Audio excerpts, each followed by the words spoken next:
नमस्कार। कहानीमाला में आप सभी का हार्दिक अभिनंदन है, स्वागत है। आज जिस कहानी पर हम चर्चा करने जा रहे हैं वह एक कहानी नहीं है। वह एक ऐसे व्यक्तित्व की बचपन की घटना है जिसे हम सबको सुनना चाहिए, स्वयं भी सुनना चाहिए, अपने बच्चों को भी सुनाना चाहिए। जी हाँ, ये नाम है स्वामी विवेकानंद का। एक ऐसा नाम जिस पर समूची मानव जाति को गर्व है। वे भारत में जन्मे और पले बढ़े और भारतीय संस्कृति एवं दर्शन में पारंगत हुए, या कहे तो सही मायने में उन्होंने भारतीय संस्कृति और भारतीय दर्शन का अवलोकन किया, उसे जिया और देश विदेश तक फैलाने का साहस किया। उन्होंने मानव जीवन के मर्म को समझा तथा धर्म के वास्तविक रहस्य को शोध कर उजागर किया और धर्म की एक ऐसी व्याख्या की जो सर्व स्वीकार्य परिभाषा के रूप में तैयार हुई। उन्होंने धर्म को एक ऐसी आस्था बताया, एक ऐसा भाव बताया जो परम शक्ति के साथ संवाद का माध्यम है, जो माध्यम है अपने सहयोगी, अपने देश, अपने समाज के लिए जीने का, उसके भीतर उतरने का। आज 12 जनवरी है। आज स्वामी विवेकानंद जी की जन्म जयंती है।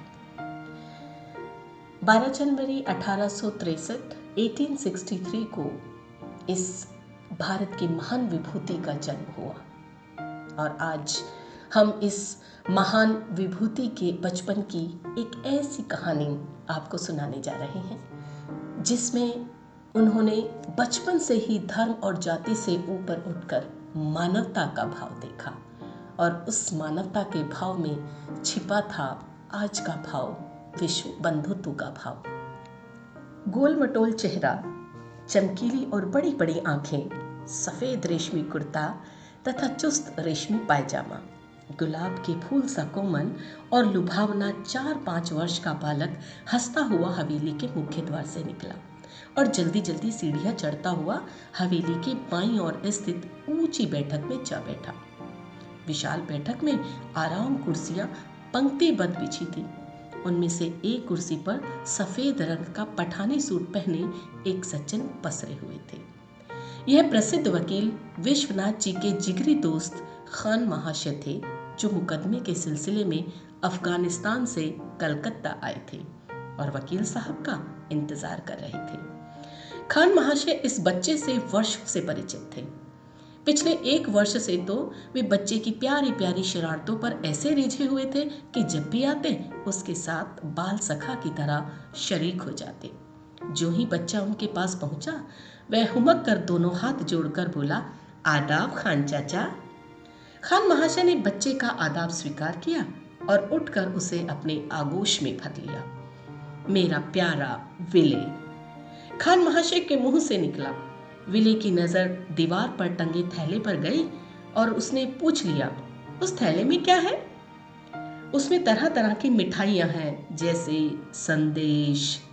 संदेश का नाम सुनते ही बच्चे की आंखों में एक विशेष प्रकार की चमक तैर गई। वह मुस्कुराते हुए बोला, खान चाचा, मुझे संदेश बहुत अच्छे लगते हैं। बच्चे की आंखों में उतरी चमक और मन में संदेश खाने की तीव्र इच्छा खान महाशय से छुपी न रही, परंतु वे एक अजीब सी उलझन में पड़ गए कि बच्चे को खिलाएं कि ना खिलाएं। जाने क्या डर था उनके भीतर। वे मुसलमान थे। विलय के पिता विश्वनाथ जी कलकत्ता के प्रसिद्ध वकील थे, बहुत ही खुले विचारों के तथा जाति पाति व धर्मों की संकीर्णताओं से बहुत ऊपर। फिर भी वे हिंदू थे। हिंदू परिवार मुसलमानों से इतनी छूट मानते थे कि उनके घर की बनी कोई चीज नहीं खा सकते थे। इसलिए खान महाशय बच्चे को अपने घर के बने संदेश खिलाने से थोड़ा झिझक रहे थे, परंतु बच्चे का आग्रह और उसकी आत्मीयता और निश्चल स्नेह उसकी आंखों से छलक पड़ रहा था।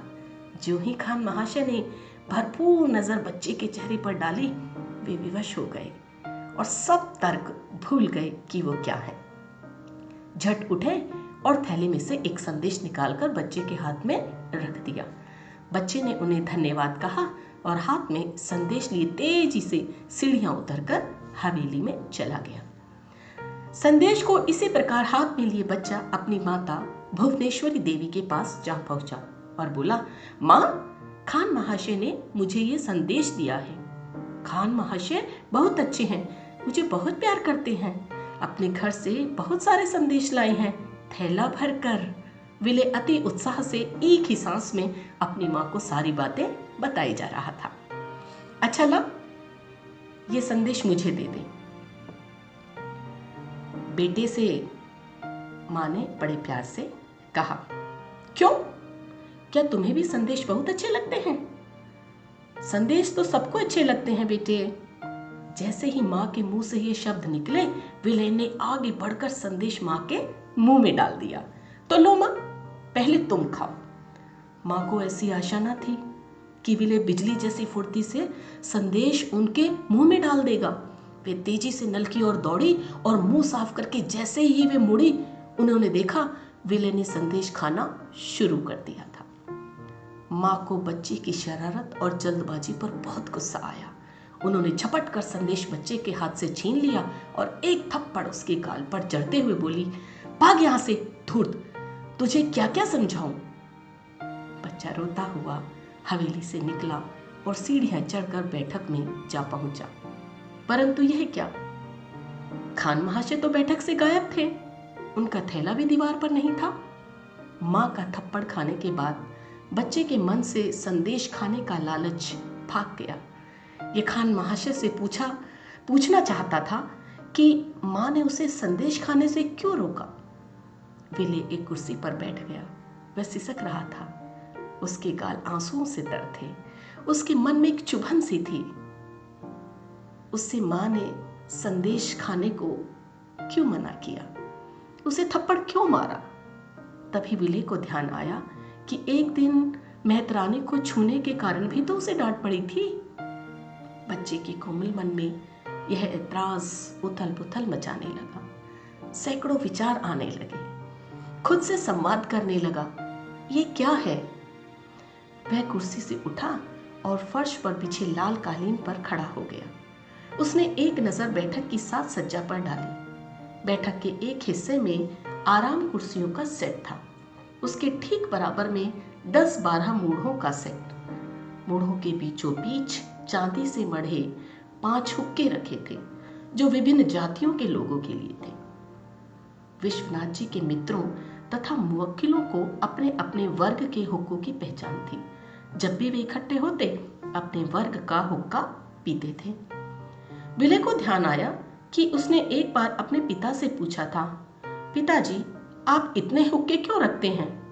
तो उन्होंने जवाब दिया, अलग अलग जाति और धर्म वालों के लिए अलग अलग हुक्के रखने पड़ते हैं बेटा।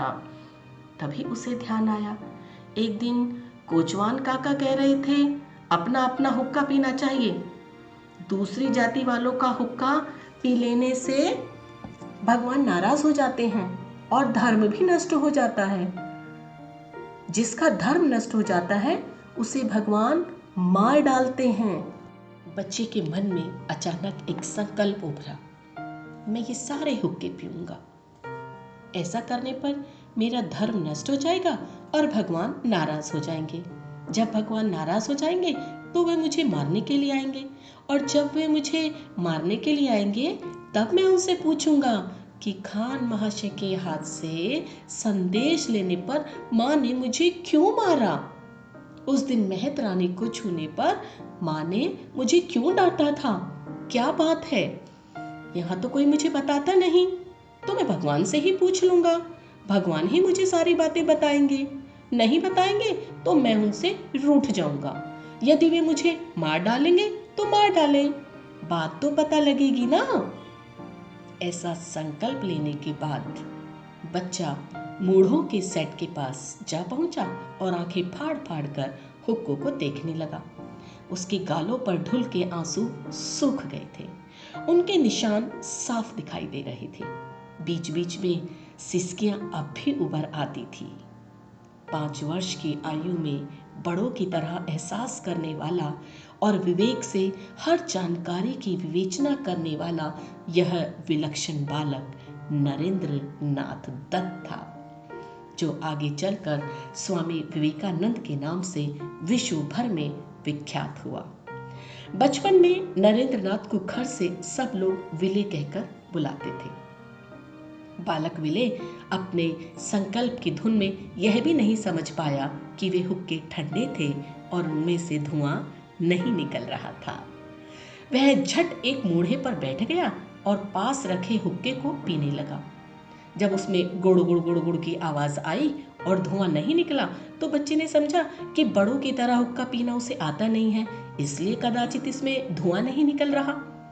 फिर वह उठकर बैठकर दरवाजे के पास गया, फिर बाहर आया, फिर बाहर अंदर देखा, फिर बाहर देखा और इसी प्रक्रिया में बार बार आता जाता रहा कि कहीं कोई उसे देख तो नहीं रहा। जब देखा कि दूर दूर तक कोई नहीं है, फिर उसने एक एक कर सारे हुक्कों को गुड़गुड़ाया, परंतु किसी से धुआं नहीं निकला। अब विले को लगा जैसे उसे चक्कर आ रहा है। वह लाल कालीन पर लेट गया और आंखें बंद कर ली। वह सोचने लगा, कोचवान काका कहीं झूठ तो नहीं बोल रहे थे कि उसे मारने के लिए तो भगवान अभी तक नहीं आए। उसने आंखें खोलकर मुख्य द्वार की ओर देखा, वहां कोई नहीं था। फिर उसने सोचा कि शायद आंखें बंद करने पर भी भगवान आएंगे या खोलने पर आएंगे। चलो आंखें बंद कर लेता हूं, और उसने आंखें बंद कर ली। काफी देर तक इसी प्रकार लेटे रहने पर जब भगवान नहीं आए तो विले उठा और एक बार फिर वही प्रयोग दोहराने के लिए मूढ़े पर जा बैठा। उसने एक हुक्के की नली पकड़ी और मुंह में लगाकर हुक्का गुड़गुड़ाने लगा। उसी समय विले के पिता विश्वनाथ जी हंसते खिलखिलाते हुए बैठक में आ पहुंचे। बेटे को हुक्के की नली मुंह से लगाए देख वे चौंके। उनके सभी मित्र हंसने लगे। विश्वनाथ जी बड़े प्यार से बोले, बेटा विले, यह तू क्या कर रहा है? पिताजी, विले ने जवाब दिया, मैं इन सभी हुक्कों को पीकर देख रहा था। क्यों? विश्वनाथ जी अपने बेटे की विलक्षण हरकतों से परिचित थे, अतः नाराज तो हुए नहीं। कोचवान काका कह रहे थे, दूसरी जाति के लोगों का हुक्का पीने से धर्म नष्ट हो जाता है और भगवान मार डालते हैं, परंतु मैंने तो सभी हुक्के पी लिए। भगवान तो मुझे मारने के लिए आए ही नहीं। मैं आंखें बंद करके भी लेटा रहा, आंखें खोलकर भी लेटा रहा, पर भगवान तो मुझे मारने आए ही नहीं। अरे मेरे शैतान बेटे, विश्वनाथ जी ने विले को अपनी गोद में उठा लिया और बहुत प्यार किया। उसी समय बूढ़ा कोचवान बैठक में आ पहुंचा। देखो, तुम्हारे कोचवान काका आ गए। विश्वनाथ जी विषय बदलने के लिए बोले, अब तुम अपने काका के साथ जाओ और पूरे कलकत्ते की सैर करके आओ, वही तुम्हें बताएंगे। कोचवान काका, आप झूठे हैं। कोचवान को देखते ही विले पिता की गोद से उतर पड़ा और कोचवान के पास जाकर बोला, आप तो कहते थे दूसरी जाति का हुक्का पीने से भगवान जी मार डालते हैं, परंतु मैंने तो सारे हुक्के पी लिए, मुझे मारने तो भगवान जी नहीं आए। अच्छा आओ, हमारे साथ चलो। कोचवान ने प्यार से कहा, रास्ते में मैं तुम्हें सारी बातें बताऊंगा, क्योंकि उस समय विले को उस बैठक से ले जाना बहुत आवश्यक था। विले दौड़कर बैठक के सामने खड़ी घोड़ा गाड़ी के पास जा पहुंचा। कोचवान ने उसे दोनों हाथों में उठाकर घोड़ा गाड़ी पर चढ़ाया और स्वयं चढ़कर घोड़े को रोक दिया। विले ने भी घोड़े की लगाम पकड़ ली और कोचवान सावधानी से घोड़े को हाँकने लगा और उसकी बातों का उत्तर देने लगा। ऐसे विवेकानंद जी के इस बचपन की घटना को हमें बार बार पढ़ना चाहिए, अपने बच्चों को सुनाना चाहिए और इसके मर्म को समझना चाहिए कि अंततः वह क्या चाहते थे, अंततः वह भारतीय समाज, भारतीय संस्कृति से क्या चाहते थे।